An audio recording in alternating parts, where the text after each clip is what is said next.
ఫిబ్రవరి 9వ తారీఖు 'ఏగల్' సినిమాను solo release చేయాలి అని చెప్పేసి మొత్తానికి ఒక ఒప్పందం అయితే ఆ 'ఏగల్' నిర్మాతలతో కానీ ఏదో రవితేజని ఒప్పించి 'దిల్ రాజు' కానీ అలాగే Telangana film chamber of commerce ఈ సభ్యులందరూ కూడా ఒక ప్రయత్నం అయితే చేశారు. అందులో అది సక్సెస్ అవ్వడం జరిగింది. 'ఏగల్' సినిమా వెనక్కి వెళ్ళడం జరిగింది. అయితే అదే రోజున విడుదలవుతున్న సినిమాకు సంబంధించిన ఆల్రెడీ ఎప్పుడో ప్రకటించిన 'టిల్లు స్క్వేర్' ఆ సినిమాను విడుదలను వాయిదా వేసేందుకు కూడా నిర్మాత నాగవంశి ఒప్పుకున్నారు. అయితే అదే డేట్కు మరొక 2 సినిమాలు ఉన్న దానివల్ల ఆ నిర్మాతలను ఇంకా సంప్రదించలేదు, వాళ్ళ రెస్పాన్స్ ఏంటి అని చెప్పే దాని మీద కూడా ఒక చర్చ అయితే నడుస్తుంది. బట్ ఇప్పుడు ఉన్న సంక్రాంతి సినిమాల హడావిడిలో దానికి సంబంధించిన పెద్ద హైలైట్ అనేది అవటం లేదు. బట్ అనూహ్యంగా రజనీకాంత్ నటించిన సినిమా అనేది ఫిబ్రవరి 9వ తారీఖున రిలీజ్ డేట్ ప్రకటించుకోవడం అనేది ఇప్పుడు చాలా ఆసక్తికరంగా మారింది. ఇక ఫిబ్రవరి 9వ తారీఖు ఇందాక అనుకున్నట్టు 'ఏగల్' సినిమాను ఆ డేట్కి రిలీజ్ చేద్దామని చెప్పేసి వాళ్ళు అనుకున్నప్పటికీ అది సోలో రిలీజ్ అయ్యే అవకాశం మాత్రం ఇప్పుడు కనిపించడం లేదు. ఆల్రెడీ అదే డేట్కి సందీప్ కిషన్ హీరోగా 'మా ఊరి పేరు భైరవ్ కోన' అని చెప్పే సినిమా ఉంది. ఈ సినిమాకు సంబంధించి వాళ్ళు గతంలోనే 9వ తారీఖు అని చెప్పేసి ఒక అనౌన్స్మెంట్ అయితే ఇచ్చుకోవడం జరిగింది. ఫర్దర్గా ఆ నిర్మాతతో సంప్రదించకుండానే 'ఏగల్' సినిమాను 9వ తారీఖు పోస్ట్పోన్ చేసినట్టుగా కూడా ఒక వార్తలో ప్రచారం నడిచింది.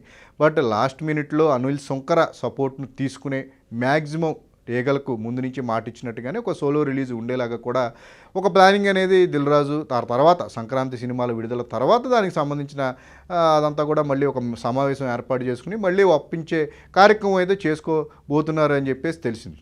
ఈ క్రమంలో రజనీకాంత్ సంక్రాంతి బరిలో సినిమా అనేది తొలుత 'లాల్ సలాం' అనే సినిమాను ప్రకటించడం జరిగింది. అయితే ఇప్పుడున్న కాంపిటీషన్లో ఆల్రెడీ తమిళ్లో కూడా శివకార్తికేయన్ అలాగే ధనుష్ సినిమాలు ఉన్నాయి కాబట్టి వాటితో పోటీ ఎందుకు, రెండు కూడా పాన్ ఇండియా సినిమాలు భారీ స్థాయిలో రిలీజ్కి సిద్ధమైన తరుణంలో ఈ పోటీ నుంచి తప్పుకుని అది కూడా తమిళ వరకు చూసుకుంటే కనుక సోలో రిలీజ్ రావాలి అని చెప్పేసి కూడా వాళ్ళు ప్లాన్ చేసుకోవడం జరిగింది.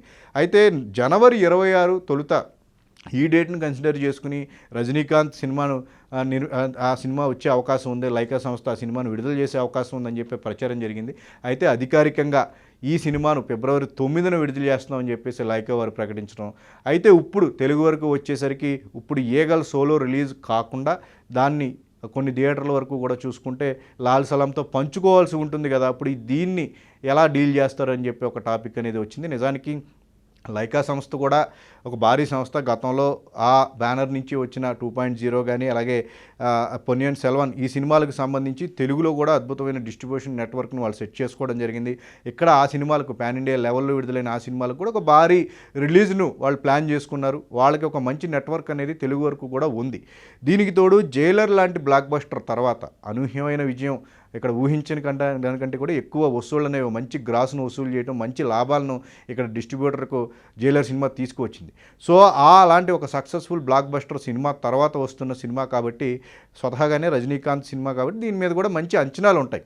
ఇప్పటివరకు అయితే ఈ సినిమా మీద పెద్ద బజ్ క్రియేట్ కాలేదు, కానీ ఈ సినిమాను ఖచ్చితంగా చూడాలి అని చెప్పేసి అనుకున్న వాళ్ళు ఎవరైనా ఉన్నారు అంటే అది 'జైలర్' ఉన్న క్రెడిట్, ఆ సక్సెస్ క్రెడిట్ అనేది ఎంతో కొంత ఉంటుంది కాబట్టి ఫిబ్రవరి 9వ తారీఖు ఖచ్చితంగా ఎంత కాదనుకున్నా 'లాల్ సలాం' సినిమా ఓపెనింగ్ మీద కూడా ఈ 'జైలర్' ఎఫెక్ట్ అనేది ఖచ్చితంగా ఉంటుంది. అయితే ఇప్పుడు 'ఏగల్' సినిమాని సోలోగా చేద్దామని చెప్పేసి అనుకుంటున్న 'దిల్ రాజు'కు ఇప్పుడు ఈ 'లాల్ సలాం' ఎఫెక్ట్ మళ్ళీ ఏమైనా మాట్లాడాల్సి ఉంటుందా, మళ్ళీ సంక్రాంతి సినిమాల డబ్బింగ్ సినిమాల విషయంలో వాటికి అంటే నేరుగా ఉన్న థియేటర్లకే నేరుగా ఉన్న సినిమాలకే థియేటర్లు దక్కని పరిస్థితుల్లో అనువాద సినిమాలను పోస్ట్పోన్ చేసిన క్రమంలో మరి ఇప్పుడు ఫిబ్రవరి 9వ తారీఖు మాట ఇచ్చినట్టుగా 'ఏగల్' సినిమాకు అత్యధిక థియేటర్లు కలిగేలాగా చేస్తారా, లైకా వాళ్ళని ఈ విషయంలో ఏమైనా ఒప్పించే అవకాశం ఉందనేది మాత్రం ఫర్దర్గా తెలిసే అవకాశం ఉంది.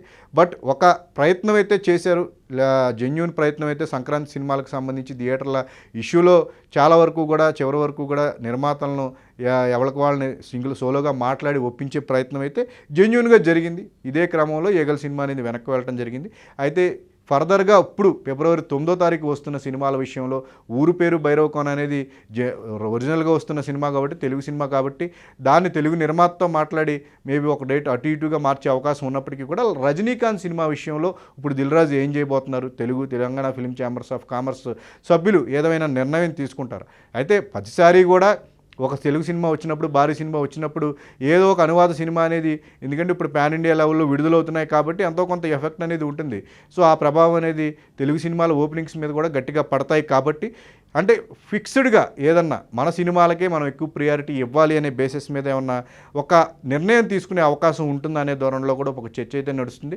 ప్రతిసారి కూడా సినిమాలకు సంబంధించిన కాంపిటీషన్ వచ్చినప్పుడు ఒక సమావేశం అనేది ఎప్పుడు జరుగుతూనే ఉంటుంది. కానీ ఇక నుంచి కూడా ఈ సినిమాల తాకిడి అనేది 2024లో భారీ సినిమాల యొక్క పాన్ ఇండియా సినిమాల యొక్క రిలీజులు అనేవి మ్యాక్సిమం ప్రతి నెల ఉండే అవకాశం ఉంది. కాబట్టి సో ఇప్పటి నుంచి ఏదైనా ఫిక్స్డ్గా మన సినిమాలకు మనం ఎక్కువ ప్రియారిటీ ఇవ్వాలి.